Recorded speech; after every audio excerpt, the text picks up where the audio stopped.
Hi everyone, the Unenlightened Stepmom here, Mary G, aka the Unenlightened Stepmom. I am a stepmother of a beautiful and exquisite 8-year-old, and this is my journey as a yoga teacher, as a yoga educator, as a partner, as a co-parent, as a person, daughter, sister, all of those things. And I was thinking, there was this time that our dearest daughter was playing around with one of our cats. We have 5 cats, and one of the cats was hiding in Eddie G's hamper, and she was playing hide and seek with him, and she peeked her eye in there and got stabbed in the eyeball by our cat, our biggest cat, our male cat. We call him Chi Chi. His real name is Raichu. We call him Chi Chi for short. This is Mimi's. We also have Titi, Pee, and Mama Cat. And so I hear her scream, and I go to pick her up, and she looks at me, and there's like blood squirting out of her eye, and somehow a calmness overcame me, which is really unusual for me. I would think if I was going to predict how I would handle that scenario, it probably wouldn't be like that, but it worked out okay, and I was surprisingly calm. Later on the couch, we took care of it. Long story that we'll go into one day about how we medicate or don't medicate our daughter, but we just put some colloidal silver in there and everything worked out great. She was fine. None of the tissue around the eye was hurt. Anyways, Eddie was pretty upset about the whole thing, and he was, upset with the cat. Obviously, the cat was just playing hide and seek, didn't really know what else to do. And he was upset with our daughter, and I remember her telling her, I want you to remember 2 things. If there's nothing else you learn from your father, I want you to remember these 2 things. Number 1, be fearless. Number 2, don't be stupid. Well, I think about these things now almost on a daily basis. It just so happens that right now we're in the midst of the COVID-19 pandemic, crisis, whatever you want to call it, and I'm finding these words of wisdom very helpful. Be fearless and don't be stupid. Take responsibility. Be really clear about what's good for you, what's not good for you. Know for yourself. Do not take the recommendations of other people. We're all individuals. We're all making choices for ourselves, and we have to support each other in that and not look down upon other people's choices, not see them as irresponsible, not see them as overcautious. Whatever choices someone is making, we need to support them and understand that they're looking towards their own inner intelligence, and that's all that we could ask of our fellow human beings, is that they're actually being intelligent, that they're actively doing what they can to not be foolish, or as Eddie would say, stupid. But also within that, being fearless. And what does that mean? And there's so many aspects of my life where I feel myself praying for fearlessness, because there's a lot of fear inside of me, and it's not always an obvious thing. In this particular scenario, when the virus started happening, I was not afraid of the virus at all. I have a strong immune system. We can get into that in another video. I'll give you all of my lifestyle immune support. It's a lifestyle. I didn't start doing it when a virus started spreading. I don't do it only in flu season. I'm a yoga educator. I travel quite a bit to study and to teach. I also am around large groups of people, and I'm interacting with them very closely oftentimes. And so immune support is just a part of my lifestyle. And so I'm happy to share with you those things, but not in this video.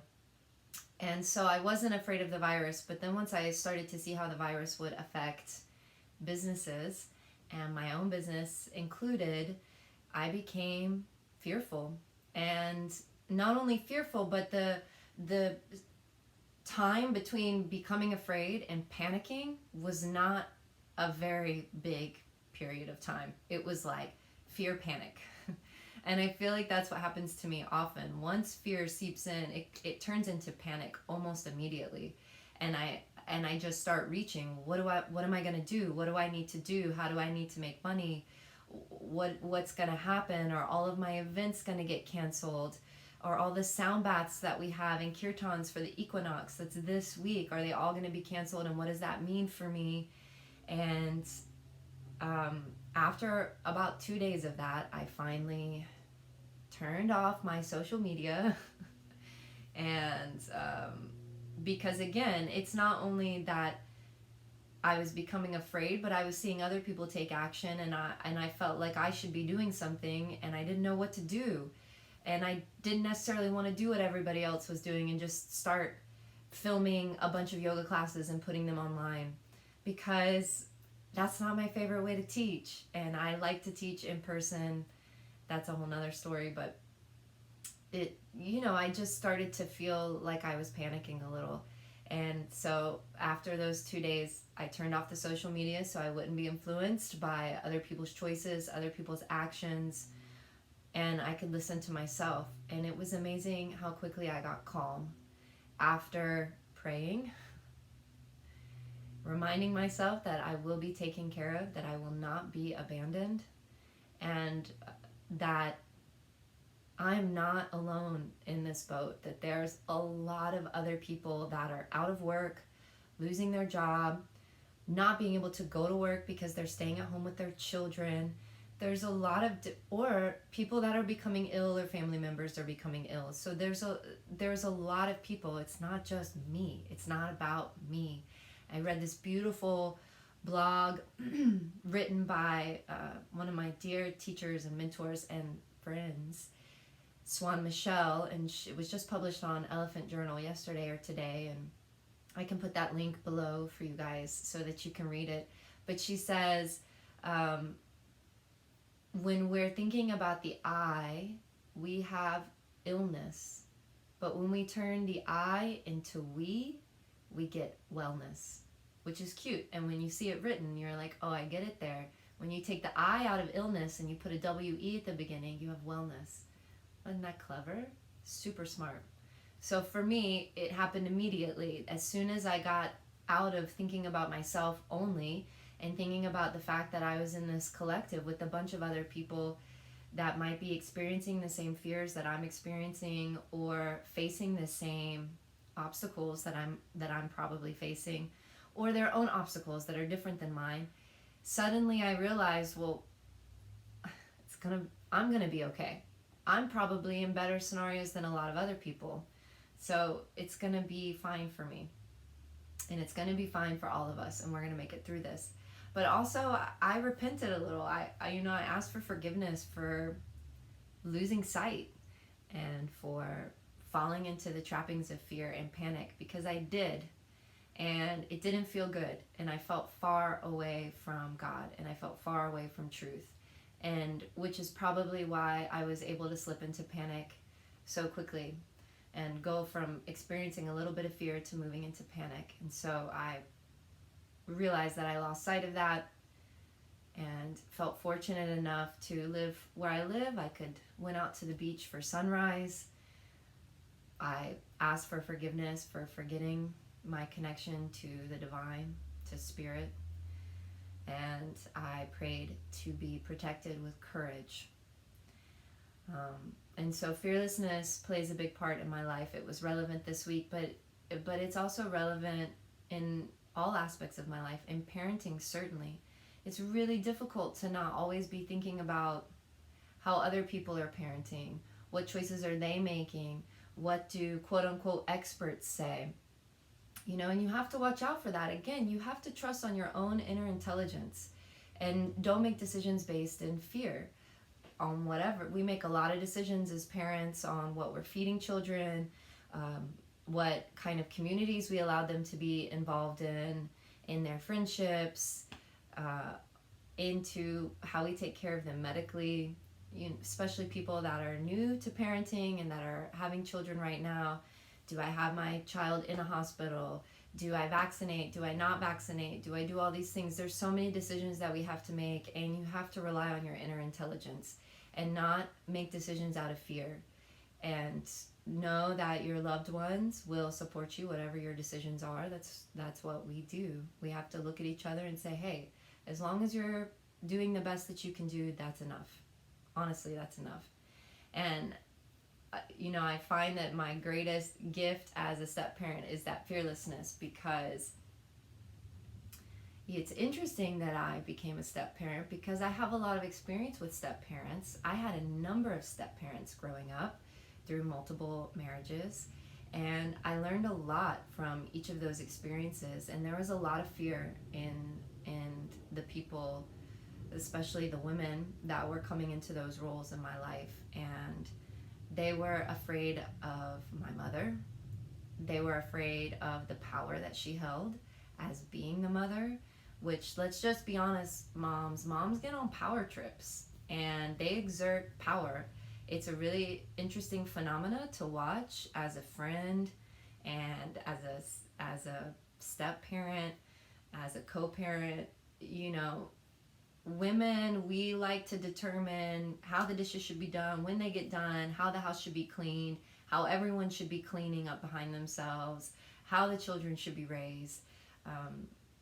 There's a lot of power tripping in parenting in general, but there's definitely a lot of power tripping in motherhood. And as mothers, we have to watch out for that, because power tripping comes from fear. It comes from being afraid of a loss of control, being afraid that somehow our kid is going to just, oh my gosh, if they eat that cupcake, these things are going to happen. I don't know. There's some kids out there that like never have sugar. And then what happens when that kid's around other kids and they get an apple juice and it's like, I never wanted my child to have apple juice. It's a fear thing. It's going to be okay. Everyone's going to drink apple juice at some point. Everyone's probably going to drink like Coca-Cola or Sprite at some point. I did. I'm still okay thus far. I don't do it anymore. And really, that's not even because it's bad for me. It's because one time I went to the movies and I got a big Mr. Pibb. This was probably like 4 years ago. And I had a hangover the next day from my big Mr. Pibb. And that's actually why I don't drink it anymore, because I didn't like having a headache and a hangover from soda. That didn't feel good. I didn't like that. So it's not even necessarily what's in it for me. It was like a bad experience and I was done. But our kids, they're going to be exposed to things. Whether or not we like it, there's only so much control we have. So power tripping, we have to see, comes from a place of fear. So it's really important that how we interact with our children is not coming from a place of fear of what are other people going to think of my kid? What are other people going to think of me and the way that I'm parenting? And especially if you're co-parenting, all my friends out there that are co-parenting, if you're divorced or you're split from the biological parent and you guys are parenting separately, and if you've got other people involved that are playing step-parent roles, you gotta just get rid of fear, because the households are gonna parent differently. They just are. We have an amazing scenario. We get along really well. We co-parent really well. We love and support each other tremendously. Our households still parent very differently in areas. And I'm sure that there's an element for both, Eddie G and April, that there was more symbiosis. I'm sure that each party wishes that. I kind of kept myself out of that at this point because, I have my own ideas about parenting that are a little bit different from dads and a little bit different from moms. And I kind of am just coasting in the in-between, just doing the best that I can and practicing fearlessness, that it's gonna be okay. If our daughter does this thing, she's gonna be fine. If our daughter eats this thing, she's gonna make it, she's gonna be fine. So that's been really important, but also in our interacting with each other. If you're a woman that's deciding to enter into a partnership with a man that has a child from a previous relationship, you gotta check yourself from the beginning. If you are not welcome or willing, I mean, to welcome the mother of your partner's child into your life as a sister, you're going to struggle. And it doesn't mean that that woman, that the mother will be wanting to be your sister, but you have to. Not all sisters get along. Some sisters don't speak to each other at all and don't agree with each other's choices, but you have to be willing to see them as a sister and love them as a sister, no matter how they treat you and no matter what's going on. It's so important. If you're worried that your partner still has feelings for the mother, if you're afraid that the mother still has feelings for your partner, if you're afraid that they're going to decide to be together because it's what's best for the child, you're not going to serve the child in the highest. And that really has to be a priority in the same way it is for parents. And so when you step into a relationship with someone that has a child, guess what? Your life is changing drastically in the most beautiful ways that you could not possibly foresee before doing it. But you have to honor that the most important thing is going to be the child. And though that child may have not been in your life before, and you are not their biological parent, and your role as a co-parent may be large or small, it is your duty to put that child first. And there's a lot of different ideas on parenting. You know, I've seen things where it's like, hey, when you come home, kiss your partner first before you kiss your child, and they need to see a loving relationship. Sure, okay, maybe that's true. I think if you can consistently not show anger and frustration towards your partner, that's way more powerful than putting a big show on and I come in and kiss my woman first before I acknowledge my children. I don't know, that seems a little weird to me. It's like, well, if the child is there first, like, give him a kiss. Will you hang on one second, beautiful child? I have to show you how important an adult relationship is. It's like, I don't know. It's a bizarre thing. If you can demonstrate honor and respect at all times consistently in your partnership, that will be way more powerful than the kind of show, the play that you could put on about who kisses who first and whether or not you go on dates. You know, we don't hire babysitters to come and take care of our daughter while we go on dates. Granted, we're in a split home. We only get to see our little bit half the week, so we have date nights when we don't have her. That's just what it is, and I don't think that that's hindering her growing up. However, if you're getting sitters and you're going on date nights, great. It's not do this, do that. I'm just saying, don't be afraid that that somehow your love is less if a child is acknowledged as a priority in your relationship. I acknowledge my cats as a priority in our family. Isn't that right, Mimis? Yeah, I mean, it's like my cats are everything. They're the center of my existence. After our daughter, of course, right? So if you're new to being a step parent, or if you're a parent and you're entering into a scenario where your family is a split home family, or even if it's not, even if you're in a single home family and you guys are together, it's okay that the child comes first, or the children come first as a priority, and it's okay to be examining how you can still show a beautiful and strong and loving relationship with your partner, and not be afraid that just because you don't get a date night every single week, it doesn't mean that your relationship is struggling in any way. And man, I could go on and on about intimacy in a relationship, and what I think cultivates and nourishes true intimacy is not necessarily date nights. It's consistency with kindness. If you are consistently kind with your partner, you guys will have intimacy no matter the outer circumstances. Whether or not you can afford childcare, whether or not your parents are around to take care of the kids for date nights, whether or not you co-sleep with your children. You know, our daughter sleeps in the room with us. It's like, if that's happening, you can still have intimacy.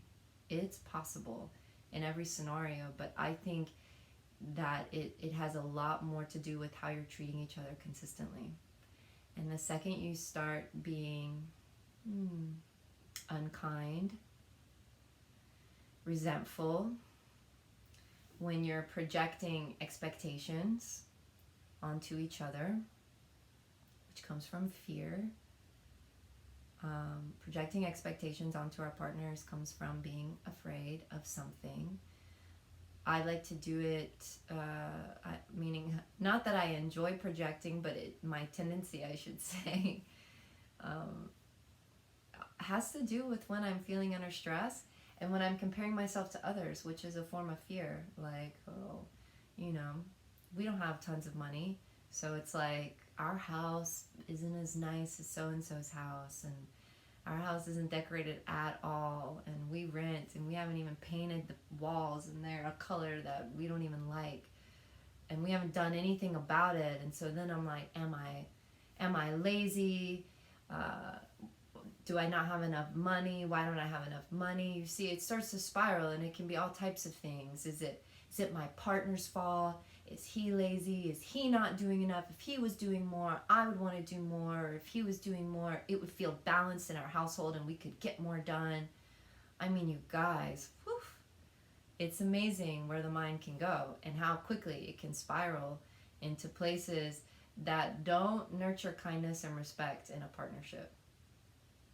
And you gotta watch out for that. Again, that's coming from fear. So you have to look at that and have courage to just go, hey, life is short, time is short. I know, you're getting attention, I'm petting you.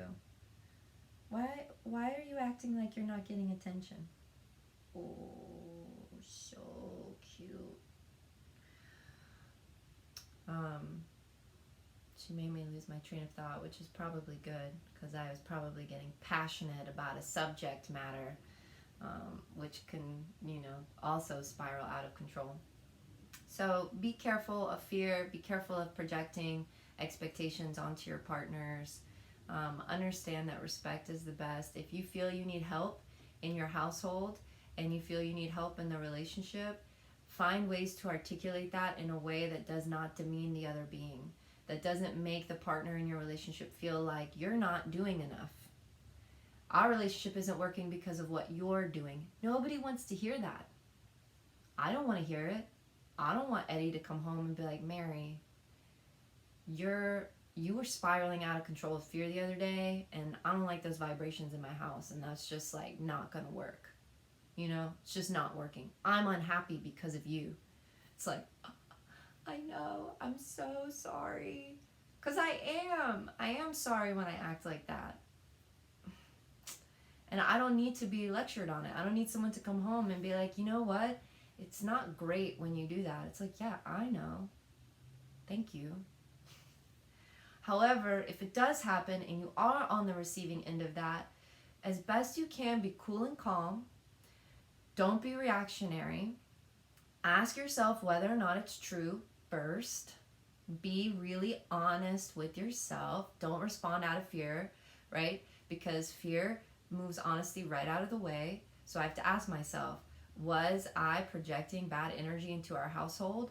My fear place, my ego is like, well, nobody's perfect, and your partner has his own faults, and it's not your fault if something isn't working. You're doing the best that you can, okay?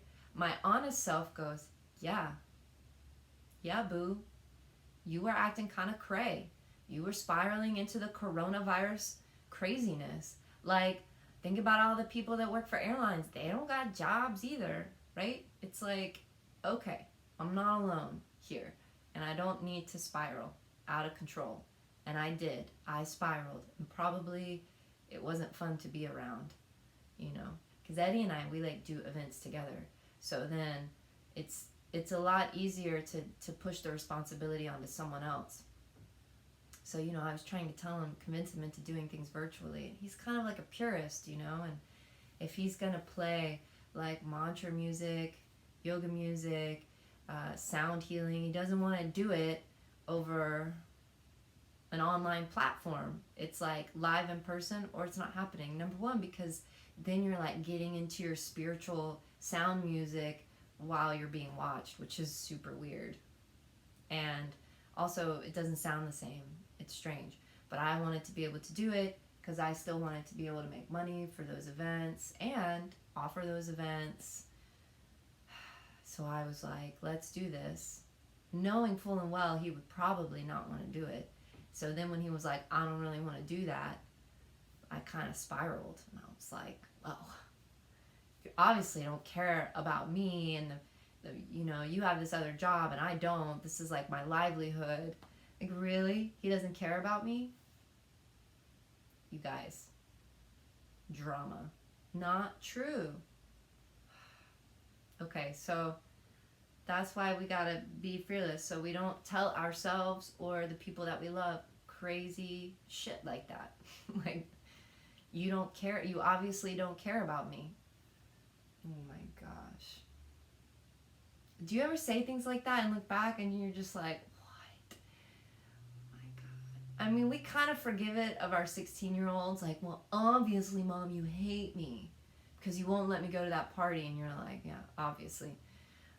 But when we're full-grown adults, when we're 35 years old, and I'm looking at my partner who literally has never raised his voice at me, not one single time, never raised his voice at me, never yelled at me, never shamed me, never called me a name, never guilted me, only been uplifting, supported me in everything that I do, makes me beautiful, dank meals that no one else could make, always shares whatever he has with me, whether it's his like most favorite sacred book, or whether it's like some magical crystals, or whether it's money or his car.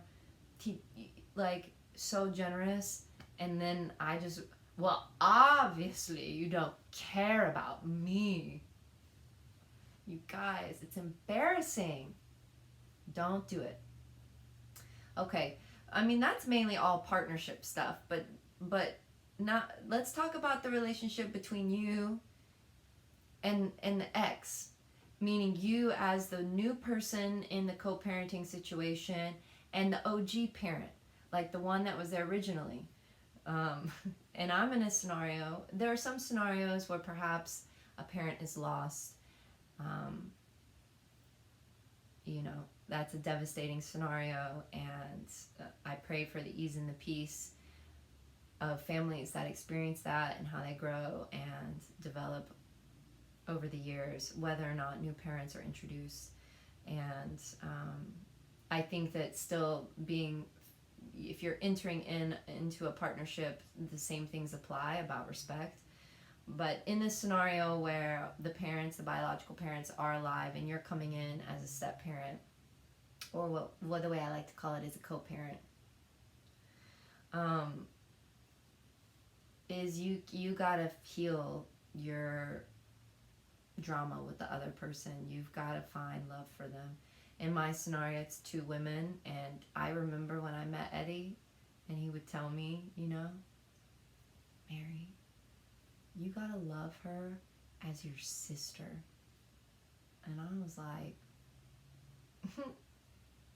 okay. At first I was like, you don't know what you're talking about. But, I'll entertain the idea. Like, I'll entertain the idea that it's possible. And I did entertain it. I failed at it for a number of years. I tried. I will say that I tried. I just wasn't very good at it. She was always awesome, which is even more like, I have to sit back and be like, I was the cranky teenager. She was always awesome, very kind, very generous with me, and so kind. And my own fears got in my way of accepting the invitation to be a part of that family. And it affected my own peace of mind. But more than that, it affected my relationship with our daughter. And it kept us with a divide between us in a way. Man, you guys, that sucks. That sucks. And what I can say is I did figure out how to love my partner's ex-wife as a sister and as a really close friend. Probably she's our family, you know. She's probably one of my closest friends, meaning that we share a lot of secrets. She knows what's going on in my life. She knows me at my worst and my best, if not witnessing it herself through her daughter, because the children get to see the worst and the best. So when I'm at my weakest, somehow it's around or taken out on our daughter, which is a shame. And so obviously mom finds out about it and is still loving and kind, and I do the same for her. And so we know those things about each other. Yeah, this moment where I yelled at our daughter, and I don't ever want to do it again. Things like that. And it feels really nice to share in that and to not feel like I'm being judged. And now I'm in an amazing scenario where both parties are willing to do that, not be judging each other, but and be supporting each side. Not every scenario is like that. I get that. You could be the like, I meditate every day and I practice non-judgment and I don't judge my partner's ex-wife and the biological child of my stepchild, of the biological mother of my stepchild. And you might love them with all your heart and they don't do that back to you. You know? And that's a bummer. If I was like entering into a relationship, if it was brand new, I would look at that, because that's the rest of your life. Like that person's gonna be in your life forever. Even once the kids are grown, maybe not in the daily life as much, but holidays, etc. Like that person's gonna be in your life forever. So when you're entering into a relationship, yeah, guess what? You're getting a family. You're getting the ex as well if there's children involved. So look at that. If it's a new relationship, you might want to consider that and kind of get with your partner and be like, yo, you're weird with your ex, which makes your ex weird with me, and like I just don't want to do that for the rest of my life. And if it's possible to be worked out, great. If it's not possible to be worked out and this is your soulmate, and or if you've already been in a relationship for a long time and that's kind of the status quo, that's just the pattern that's already there, then you get to practice better than anyone else the art of forgiveness, and your heart will be much bigger and much stronger than anyone else that you know for that. So just continue to be loving, resist the urge to reflect judgment and anger back. Know that person is a child's mother, a child that you love and that you have a responsibility to teach loving kindness towards. If you're a co-parent, it's a responsibility whether or not you want it. You have a responsibility to be a demonstrator. They're gonna look up to you even if they act like they don't. Even if they act like they don't like you or that they don't want you in their life, they're watching you. They're learning from you. It's up to you to teach them loving kindness and forgiveness and acceptance. You have to show that and demonstrate that. It's a huge responsibility. So do it, and just never speak ill about mom or dad, whatever your scenario is, and be kind and respectful. She agrees. She looks so big on video. This is our runt. Her real name is Runt. We call her Mimi's. She's like itty bitty. She has like the smallest head out of all of our cats. But she looks really big right now. Anyways, that's a lot of information on parenting and step-parenthood. And, I'm happy to go into it more, and I'll have Eddie G come and talk with me one time, and maybe even my co-parent, my sister from another mister, who so generously invites me into her child's life. Maybe she'll come on one day too, and we can talk about how amazing it is to get along with the people that you're co-parenting with as best as possible. It's not a perfect thing, but neither is life. It's practice, not perfect, but also I will say that it's perfect just as it is. As you're doing it, as it's happening, it's great. And tomorrow, perhaps you'll be better. Perhaps tomorrow you accidentally step backwards in the path. It's okay. You're going to learn from that in a way that if you had done those same actions before, you wouldn't have learned from them. So even on our path, when we take a step backwards and we spiral, know that there's still possibility there. You're still learning in a way that you couldn't have learned before. You have the capacity for that. So I'm going to leave it there for fearlessness today. I talked a lot. I hope it made sense. I hope it was coherent. I hope that you gained some insight into how fear affects our very close personal relationships with our partners, with our children, with people that are a part of our families. And I hope that you see that being intelligent and being courageous is a virtuous way to live, and it will bring you peace of mind and peace of heart. So that's it. I hope to see you guys here at the Unenlightened Stepmom soon. And whatever resonated for you comes from the wisdom of my teachers and my mentors.